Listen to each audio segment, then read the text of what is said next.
Jakarta, dengar baik-baik. Aceh bukan budak, bukan peliharaan republik.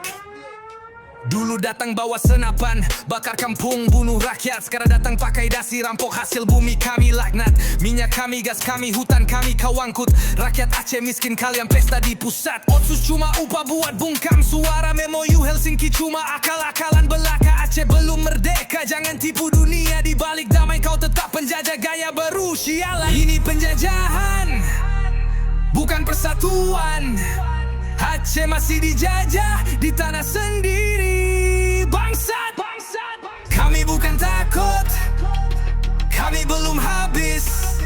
Aceh lahir untuk bebas, bukan diperintah pusat.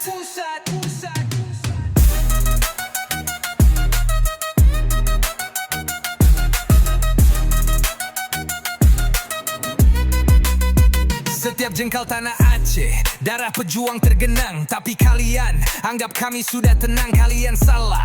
Api perjuangan belum padam, kami sabar tapi bukan pengecut. Kami hargai perdamaian. Kapal minyak lewat tiap malam di Kruang Kuku, tapi anak yatim masih makan sagu. Jalan rusak, sekolah rayot rakyat sengsara. Sementara di Jakarta kalian hisap darah bangsa. Ini penjajahan, bukan persatuan. Aceh masih dijajah di tanah sendiri.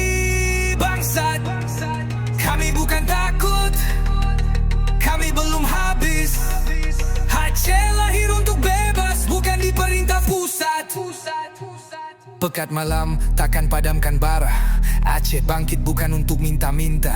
Kami rebut hak kami atau syahid di medan laga. Karena Aceh bukan boneka republik, laknat.